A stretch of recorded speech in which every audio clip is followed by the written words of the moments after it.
You're listening to the Good Question Podcast with Richard Jacobs. Our goal is to make each of our guests exclaim, that's a good question. I don't know the answer. Because when that happens, it means you, the listener, may be inspired to learn more beyond the interview and to ask great questions yourself that lead to new insights. In this podcast, we cover historical and current anthropology, comparative religion, and history. Welcome, and let's get started. Hello, this is Richard Jacobs with the Good Question Podcast. My guest today is Anson Frericks. He's the author of Last Call for Bud Light. We're going to talk about the Go Woke, Go Broke phenomenon. He's a former president at Anheuser-Busch, formerly the home of America's most popular brewery. He watched the company pretty much unravel when the whole Dylan Mulvaney fiasco happened. So we're going to talk about that in his book. So welcome. Thanks for coming. Thanks, Richard. Appreciate you having me on the show today. Give me some background. Like, how did you start working with Anheuser-Busch, and what position were you in, and what were you doing at the time of this horrible decision? Yeah. So, a little bit of an interesting background. I never thought of myself as a large consumer products good guy or kind of a big corporate guy. I grew up in Cincinnati, Ohio. Out of school, out of undergrad, I worked at a private equity firm in Boston. Then I went back to business school. I was at Harvard Business School. And I was actually interning at a hedge fund in New York when Anheuser-Busch had just been acquired by InBev. And I kind of ran into these guys in New York, the board members and some of their senior executive folks who were looking for kind of American folks to come in and help kind of run the business they just acquired. And they convinced me that Anheuser-Busch was actually the world's largest private equity firm that happened to sell beer. Their whole background was they were a couple of Brazilian guys that had kind of rolled up the South American beer market. Then they did the same thing about InBev over in Europe, which are brands like Lef, Hoegaarden, and Stella Artois. They just bought Anheuser-Busch in the U.S. They said, hey, we're going to go on to buy Grupo Modelo, SAB Miller, potentially Coke, Pepsi, who knows down the line. And it was kind of intriguing, and it wasn't what I was expecting. And they also said that we're also a big meritocracy. We're a business where we want to hire the best and brightest, we want them to come in, run large business units, and we'd love to have you on board. So it wasn't anything that I was really thinking about, but they recruited me over kind of a couple-month time period. And actually, the night I got engaged to my wife, I said, hey, these guys want to not only have me work for Anheuser-Busch InBev, but they want us to live over in Europe. And you interested in living in Europe for a couple of years? And she said, of course, that'd be amazing. So that was the short story about how we ended up there. So I started in a finance role because that's what I was doing beforehand with Anheuser-Busch. I moved around to multiple different positions within the company. Was running certain business units in the U.S., was eventually president of Anheuser-Busch. And funny enough, I'd actually left Anheuser-Busch about a year before this Dylan Mulvaney piece happened. I started a company called Strive Asset Management with Vivek Ramaswamy, who's a buddy of mine from high school. And so we were kind of like right in the middle of this situation of kind of what went wrong with, I'll say, American free market shareholder capitalism, where for kind of like lack of the better word, this whole kind of woke capitalism movement, which is how you would, I guess, probably the media would really describe it. I describe it more specifically as this movement away from free market shareholder capitalism, as Milton Friedman talked about in the U.S., but more towards this European stakeholder capitalism movement. Really took over a lot of corporate America, but I think, kind of Bud Light and Anheuser-Busch became the poster child of what really went wrong. Yeah, and Vivek had his own book, I think, Woke Incorporated, where his own company, people were attacking him as CEO, and he had his own problems, right? Yeah, no, he did. So, I was kind of president of Anheuser-Busch at the time, and how we kind of got together was we'd been buddies since high school. We did mock trial together in high school and then kind of went to similar schools and had similar backgrounds. And like a lot of folks in the summer of 2021, we just had more time on their hands. It was kind of still a lot of things were shut down during COVID.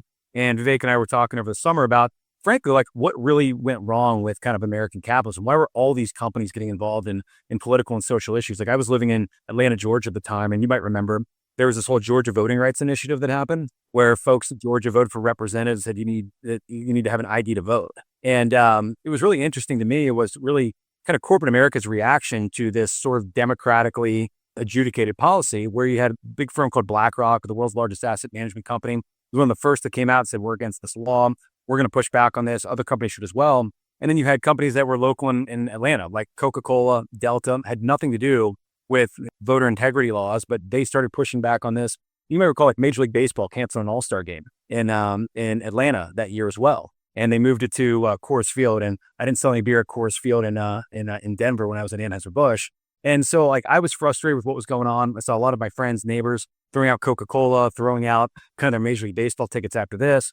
And Vivek and I were having this conversation. He had just been kind of stepped down from his company because his board and some of his employees were asking him to get involved in some of the Black Lives Matter movement, getting involved in some of the racial justice piece, talking about these voter integrity laws as well.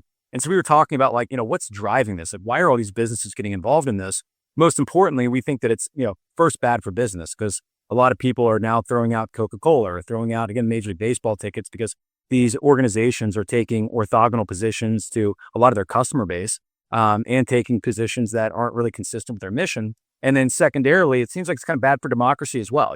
Why all of a sudden do we have this small group of really kind of like CEOs and asset managers that are making big political decisions as opposed to sort of like our democratic process where we have individual citizens that are supposed to have the rights to vote on these issues. And that's how we solve issues, not through this sort of like monarchical group of asset managers and CEOs. So anyway, that's kind of how we kind of came together and started Strive, which is the asset management company that we created to really be an alternative to BlackRock, really focused on American free market shareholder capitalism, as opposed to a lot of the organizations, BlackRock, State Street, Vanguard, a lot of their banks had adopted this European kind of stakeholder model, which became essentially like woke capitalism. It's, and I just had a thought. It seems like, with COVID, that was kind of the first top-down authoritarian push by, every country in the world. And that seemed to open the door for all this wokeness and this, everyone attacking ideas that were opposite of their own, or not, in line with their own.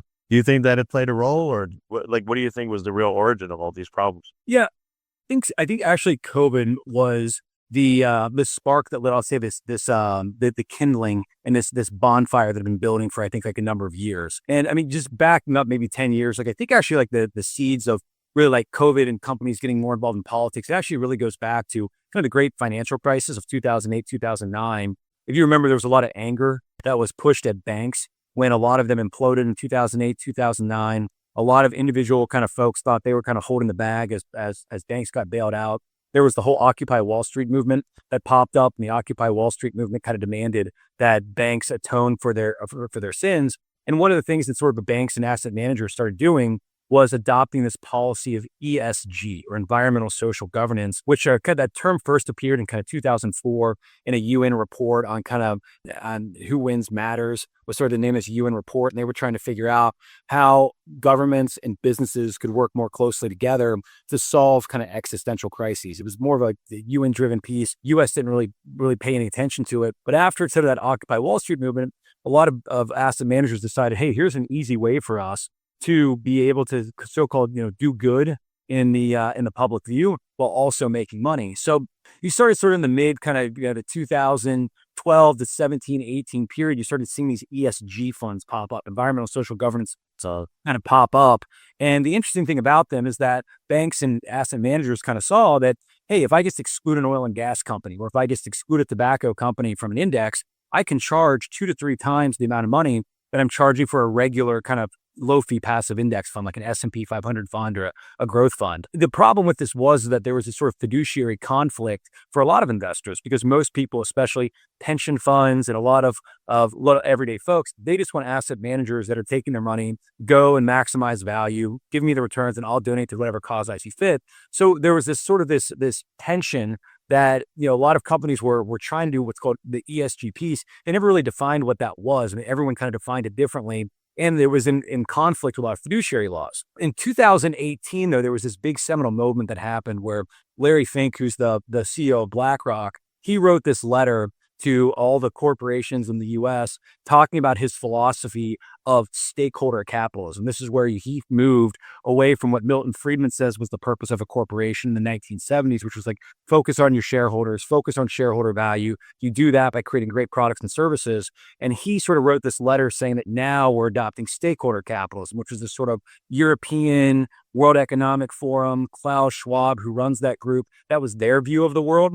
And he got the Business Roundtable in the U.S., which is an influential group of CEOs, to adopt this resolution of the Business Roundtable to evolve the purpose of a corporation in the U.S. away from shareholder value to this stakeholder value. So when he was munching on like fried crickets while he was writing this letter.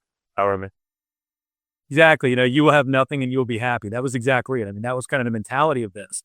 But so, and this started going down this rabbit hole because in theory, you would say, okay, yeah, of course, companies need to do like things that are environmentally good. Of course, companies need to do things that are socially good. Of course, they have to do corporate governance. But then you start getting into the details. So what does that exactly mean? There's like, I would say like ESG, they're just risks that any companies have to abide by. Like when I was at Anheuser-Busch, we had environmental risk. If we didn't have water, we couldn't produce beer, especially in emerging market. We had certain social risk where we couldn't employ, sort of underage people in our breweries, or like child labor. And there's governance risk of making sure you had sort of staggered boards. But like, unfortunately, this whole ESG concept that got hijacked really during COVID. So, and I'll give you like a really good example. I mean, during COVID, as we recall, COVID hits and there's this existential crisis where we think the world's coming to an end. And there was a lot of lawmakers were originally pushing actually Donald Trump to sign what's called the Defense Production Act.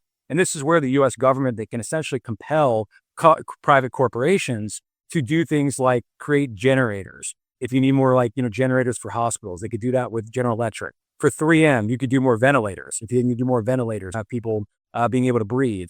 You could compel organizations like, Walmart, if you wanted to set up COVID testing. And so the government, they actually, Trump kind of signed this Defense Production Act against a lot of the concerns of his own people, thinking that you now have corporations that were getting off mission and on track. And essentially, that's what really happened. This existential crisis, I mean, you have like all these airlines, Delta and United and American, instead of flying passengers, they're flying medical supplies. And Anheuser-Busch, I mean, we're all of a sudden making hand sanitizer instead of beer because everybody needed hand sanitizer at the time. So you had all these companies that like all of a sudden got diverted from their mission, but it was all to fight this invisible enemy. And even the time, Trump says like, I'm a wartime president. We're essentially going to war. We're going to fight COVID, and frankly, like we were pretty successful early on. If you remember the whole idea when COVID first hit, it was like, stop, flatten the curve.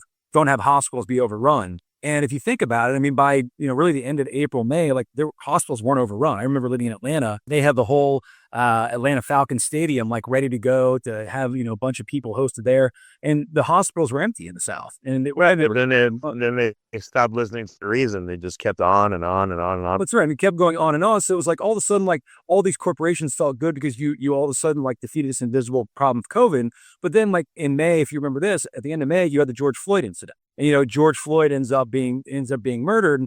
And all of a sudden there were all of these calls of, well, hey, like all of these companies have solved this, so-called COVID crisis. Well, now the next sort of like an invisible enemy that we have to defeat is systemic racism. And so that was the next piece where now all of a sudden, like if you were a company and you didn't put a black square and say, Black Lives Matter, all of a sudden you had people that were saying, oh, you as a company are like, you guys are racist. Or if you didn't donate enough to BLM, or if you as a company, you didn't all of a sudden put in quota systems. And a big part of the ESG movement, the stakeholder capitalism movement, especially that S prong, the social prong, became forcing companies to put in, kind of quota system to try and stamp out systemic racism. And even if like one of the big things you'll take a look at from a numerical standpoint is if you are a large corporation, every year, if you own $25,000 at any publicly traded corporation, you can put up a shareholder proposal that all the shareholders vote on. And a lot of these proposals tend to be things around the board members that you're going to elect, or around, do you want to have, who's your auditor going to be?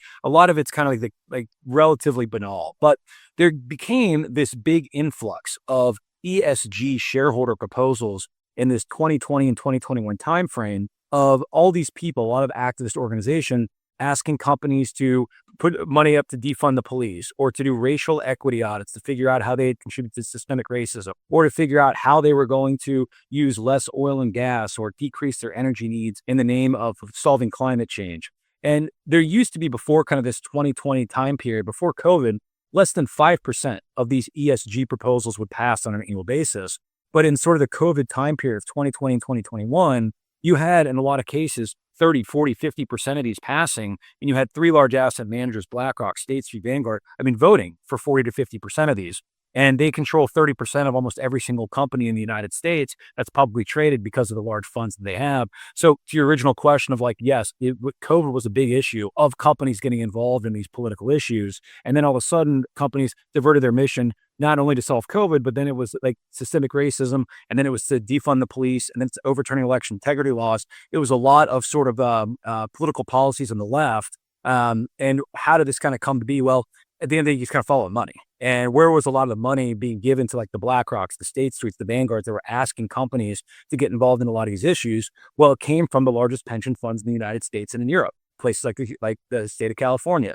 the state of New York, Norway Sovereign Wealth Fund, that was asking all of these companies to put pressure, or asking their large asset managers to put pressure on individual companies to get more involved politically, socially, and using sort of that ESG as its tenant, and really stakeholder capitalism was sort of its spear that it was driving for companies to get more actively involved. So all this was about money the whole time. All these issues, it was just a cloak to make. Richard, it's like it's an age-old tale. You just follow the money, and that's where you can figure out. You follow the incentive. And what was really interesting about all these like so-called ESG funds and ESG proposals and DEI and everything else, it was just all about the money, and it was a money grab. Because when you were looking for to make extra money, you just slapped an ESG logo on a fund. You could charge 2 to 3 times the amount for it, and you really didn't do anything except you had your own criteria of what that fund would be. And it was really funny, especially once Russia invaded Ukraine, there were all of these ESG funds that had excluded defense companies from them. And then all of a sudden, when Russia invaded Ukraine, they put the defense companies back in, because all of a sudden these defense companies were defending democracy. And so there was a lot of hypocrisy, and even there was no real criteria about what was ESG, what wasn't. But then it was funny about how the definition would just shift depending on the year, depending on the topic. It's crazy. So when did you start hearing rumblings about Anheuser-Busch and Bud Light and the problems there? So, it was really interesting. I mean, one of the reasons that I left Anheuser-Busch is not only did I see this broader kind of corporate America being taken over by politics and the ESG and DEI narrative, when I was living in Atlanta and as president of Anheuser-Busch COVID time period, but I even saw it internally, Anheuser-Busch changed. When I joined because they pitched it, we're a meritocracy. We hire the best and the brightest. We give you opportunities to grow. But in that 2020-21 timeframe, even the organization, they dropped meritocracy really as one of their 10 principles, and they replaced it with, now we promote people based off the diversity of their teams. And it was like very clear what that meant. And I was like, kind of question that as an organization, especially when there were certain parts of the organization, like the marketing team would highlight like, oh, we're 50%, male, female ratio, and we're diverse. And like, great. But like our logistics organization, which has a bunch of people that are working like in cold warehouses, lifting heavy beer, these are like jobs that is traditionally more male dominated jobs. There's very few women that want to work in cold, dark warehouses and lift kegs all day long. And all of a sudden, like, we're being asked like, hey, can you guys get, more women in the warehouse? And we're like, well, hey, if they want to, they can apply, but it's just not a job that's very desirable for women. Nobody asked why we don't have any male secretaries at the organization, but people are asking now, like, why don't we have like female warehouse workers? And it's like, well, it just doesn't make sense. So I saw the kind of the company internally changing. And so this is the beginning of 2022. This is when I kind of left the organization. So it was a year before the Dylan Mulvaney kind of meltdown, because I just saw the company changing. I mean, one other thing that was problematic to me is the organization, especially Bud Light, used to pride itself on, did you win the Super Bowl Ad Meter Award every single year? That was essentially like, if you're the best marketer in the United States, you would try and win that Super Bowl Ad Meter Award. That kind of hits sort of the pulse of the country. And that's frankly allow you to sell a ton of beer.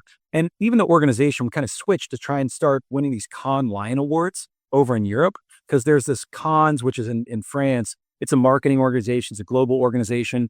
And being in Europe, they have like very stringent ESG, DEI standards to win. And some of our marketing was changing, and we hadn't won a Super Bowl Ad Meter Award in years. Whereas Bud and Bud Light to this day have the most Super Bowl Ad Meter wins, but they hadn't won in almost 10 years. And so a lot of our marketing was changing, and not I thought for the better.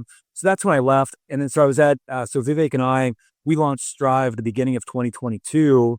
And had a good amount of success getting that organization off the ground, where we were just going to invest into businesses, have them focus just on shareholder value, not necessarily get involved in any political issues outside of their mission. And funny enough, like we wrote a lot of shareholder letters to companies in 2022 to get launched. We wrote letters to Disney when they got involved in parental rights issues in Florida, wrote letters to Salesforce, who was like donating shareholder money to defund the police initiatives. And the week before Anheuser-Busch did the partnership with Dylan Mulvaney, I had a letter that was ready to go to Anheuser-Busch mentioning how they were uniquely susceptible to falling to stakeholder capitalism and some problems that they had internally. And it was interesting that literally when this letter, we were having it go through compliance, that's when the Dylan Mulvaney piece hit. And I mean, I'll never forget when they figured that first out with Dylan Mulvaney, and there was immediate backlash to it. You remember, I mean, like Kid Rock, he had his AR, 15, it was lighting up cases of Bud Light. Every country music star was saying what happened to Bud Light.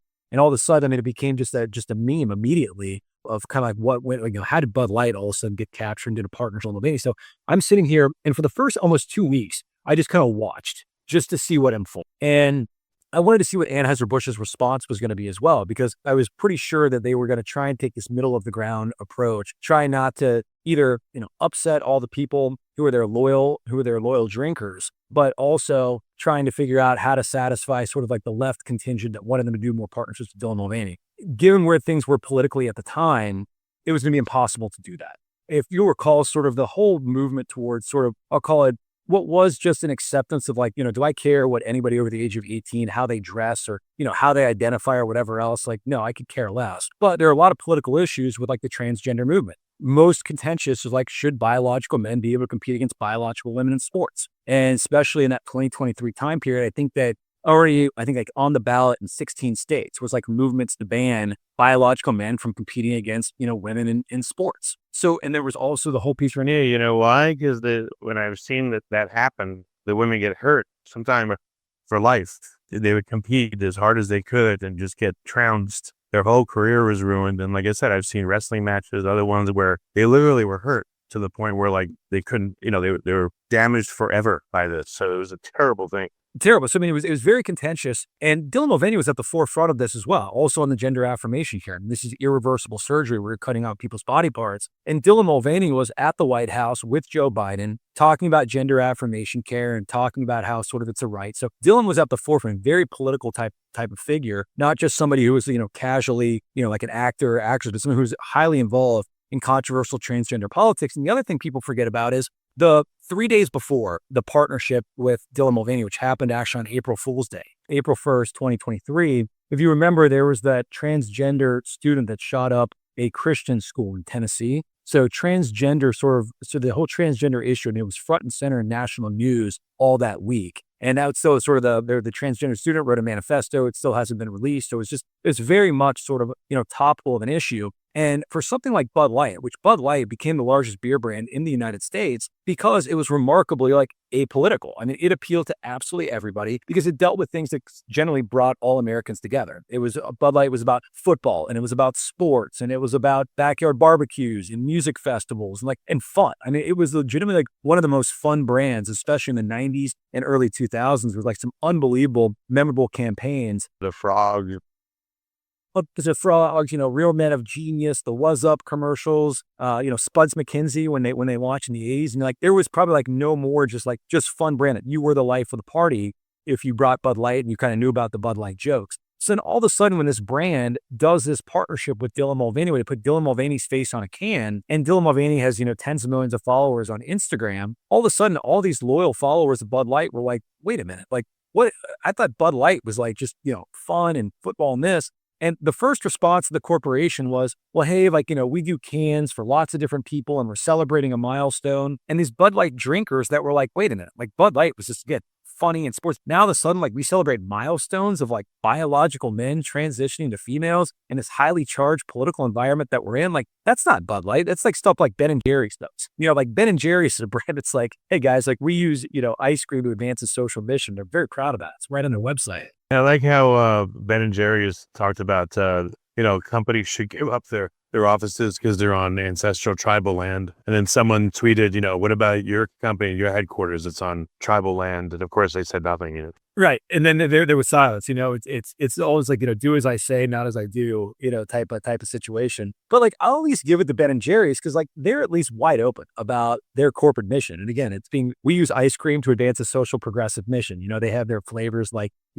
Pecan Resist, which was the one they did when Trump first got elected. They do empowerment for the women's issues. And at least when you're buying Ben and Jerry's, you know what you're supporting and you can choose to buy that or not. I think where Bud Light went wrong is, again, people bought Bud Light because it was just fun and a very apolitical brand. But then when it got into politics, then people were like, wait a minute, who's this thing for? And then they could never really explain what the brand was about. Here's what I don't understand is I saw they started losing money like crazy and it was all over the news and they still kept on. Then they put out this commercial that made me and probably a lot of other people even more angry. It was this Americana commercial where a truck is climbing a mountain. And they knew exactly who their customers were. And they put out that one commercial And all that told everyone is like, yeah, we're deliberately doing this, and we know who our real customers are, and we're pissing in their face by doing this. It just made no sense. Like, they doubled down, tripled down, quadrupled down, and the billions just kept getting lost. It would amaze me. No, I mean, it was amazing. I mean, like, and you nailed it right on the head. Because, like, actually, like, the path to redemption with our customers, it goes through forgiveness. But to be forgiven, you actually have to admit that you made a mistake in the first place. And that's something that Anheuser-Busch still has not done to this day. Like, that advertisement you're talking about, they released it, I think, like on April 15th. And so it was 2 weeks after the partnership with Dylan Mulvaney. They did it on a Friday. And they had this tweet out. They'd gone dark for 2 weeks.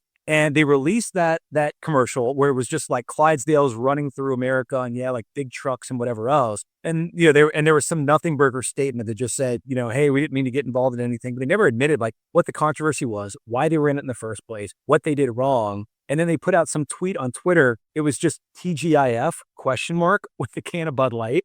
And usually, like, when they put something on Twitter, there's maybe like 100 comments on it. They got 30,000 comments on that tweet that night, and 99.9% of them were negative, because exactly what you said, like, they never admitted of, like, listen, like, they could have admitted to their loyal customers, listen, we screwed up. Bud Light was never a political brand. We never should have done a partnership with Dylan Mulvaney, and we're going to get back to, like, football and fun, and, like, here's a commercial that we should have done 2 weeks ago. Sorry, moved on. And I think they could have ended it right there. But the problem is because this company had gotten so captured over time. They had moved their commercial headquarters from St. Louis to New York City a couple years previously. They had a big partnership with a lot of media agencies that were it's called GAR, with like generally accepted media standards. And they had the BlackRock, Stacey Mayer, where they had adopted their ESG and DEI policies. They had just released their 2022 ESG report, which is 120 pages long. Literally a week before this happened as well. They were captured. So they could not apologize to their loyal customers, nor could they say that Bud Light was now going to be like essentially the new Ben & Jerry's brand. And I mean, you get this, like when you walk through the middle of any sort of like cultural war, cultural battlefield, you get shot at from both sides. So they didn't choose a side and they got shot at, and they still are. And not only did they lose 30%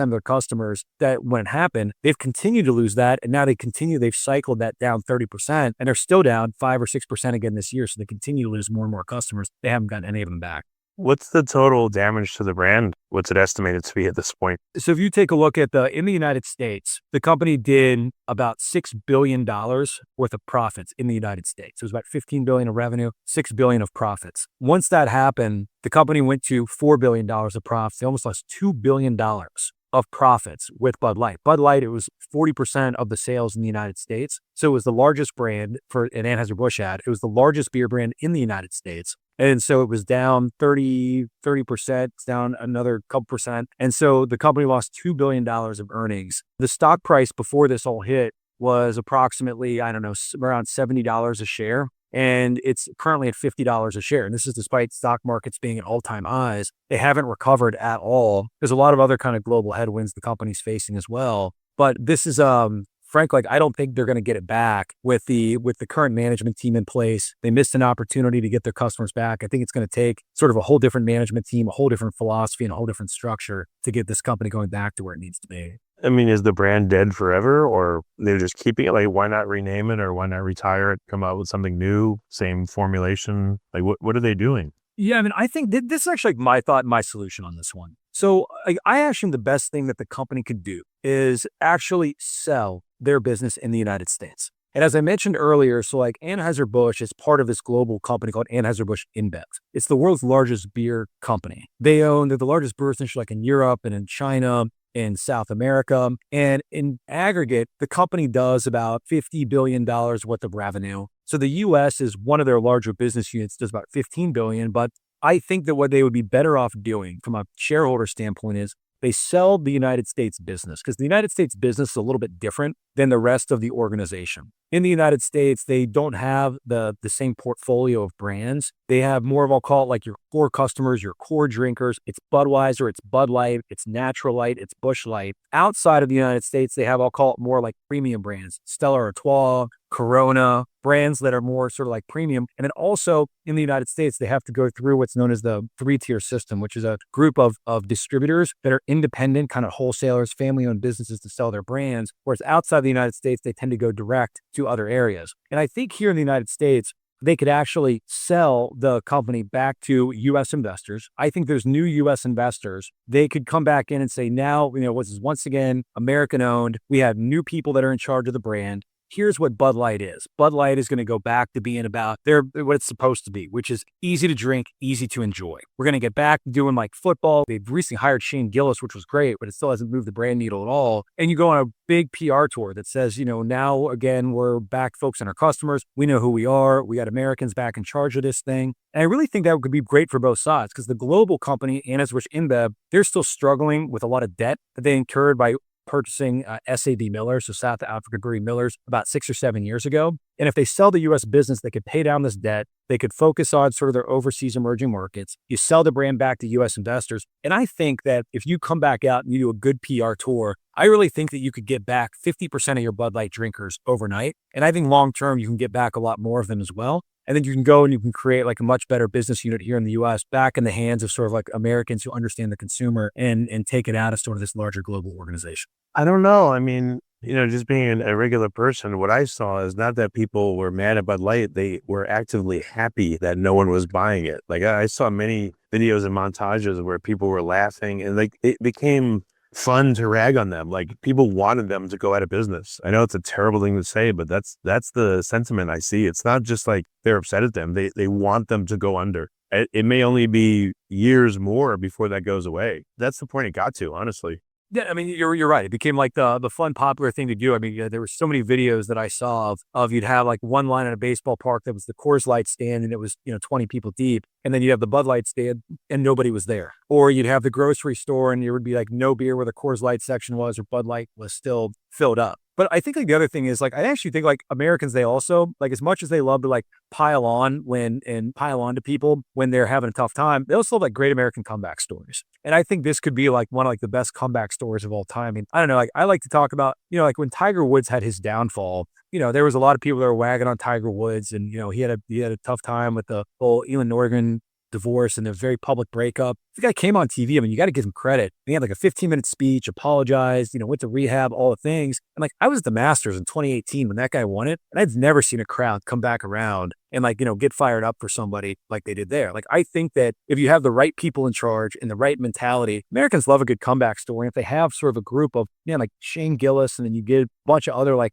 funny people and you get some, large scale influencers, like I really think that you could build this brand back again and you could have like an amazing corporate turnaround story, but it's going to take not the current team they have in place to do that. Well, what was happening with management and the board and everything at this time when they were losing money? Were they just, were you privy to any conversations? Like what could have been said? When were they looking to blame somebody? Like what were they doing? No, I mean, that's sort of like the funny thing about all of this, because they only have themselves to blame. But I think unfortunately, because a lot of the board tends to actually be based in Europe. And this goes back to sort of like philosophically, what should the purpose of a corporation be? Should it be sort of this like, Milton Friedman, American free market capitalism view that says companies should focus on shareholders? Or should you have this European view where like European companies, this is the European stakeholder model, should work closely with governments to try and social engineer certain policies? And I think because the board is captured by a lot of Europeans and that's the mindset that they have, I think they almost gave the directive in the US, like, well, we don't want to upset sort of our European counterparts. And we have these ESG commitments that we've made. And we work with a lot of these media folks in New York City. I just think the board was captured. I think their CEO, this guy, Michel Ducaris, who Greek by background and also Brazilian, but he wears a lot of the UN pins and UN flags to talk about a lot of the work they do with the UN, has more like a globalist mindset, worked in China for a while, thinks that there's sort of like one view for the whole world in terms of how companies should orchestrate. And then there was this pressure in the US on their CEO, on the US CEO named Brendan Whitworth, where he just couldn't do anything. He could not make a statement either way. He was forced basically just to adopt this European view that we're going to walk through the middle of this corporate minefield. And you even saw it. There was a disastrous interview that he did with CBS going into July 4th weekend, which is the number one beer selling weekend of the year. This is in 2023, where he went on CBS and he was trying to sort of repair the image of the company where they'd been losing those, the sales for 3 months now. And he was asked twice by the CBS host. The first time they said, hey, you as a CEO, would you do this partnership with Dylan Mulvaney again? And he gave this real mealy-mouthed, wishy-washy answer of like, well, there's a lot of things going on. There's a corporation. You can and can't do things. And he had this really wandering answer. So the person came back again and said, you do realize that the reason that you're in the predicament you're in is because of the exact answer you gave. You've given multiple mealy-mouthed non-answers. Let me ask again, like, would you do this again? And again, he didn't answer the question. Went on for another 2 or 3 minutes in a very wandering way, and then into the interview, and that again prolonged the problem. But it was essentially because he was essentially captured by sort of the CEO that just has a different philosophical outset than I would say most people here in the US about what a corporation should be doing, what a corporation should be focused on. And that's why, again, I think they should probably sell the US business unit, just because I think there's just a philosophical difference between sort of the European mindset and the American mindset about how business and about how capitalism should work. But now, I mean, if they're all about money, then in the face of obvious losses like that, how could they say, nope, we're going to keep going? Part of it is like for these guys, like, I don't know if they are about money at this point. A lot of these are families that have generational wealth and they're all billionaires. And for them, if they all of a sudden take a stand, which seems to be, I'll call it like the, I don't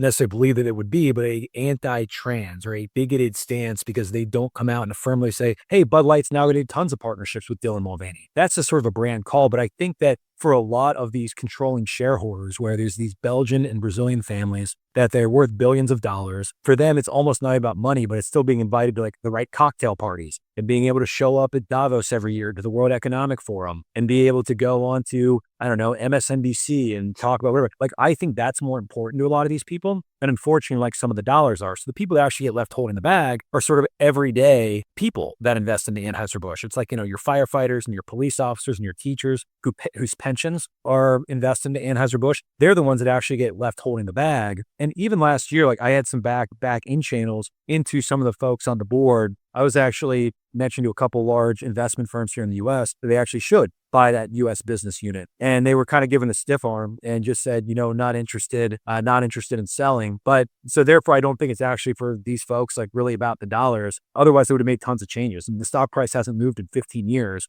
And you still have sort of the same board, the same management team, the same CEO in place. So not holding people accountable. And it's unfortunately not about the money for these people, which is problematic for everyday shareholders.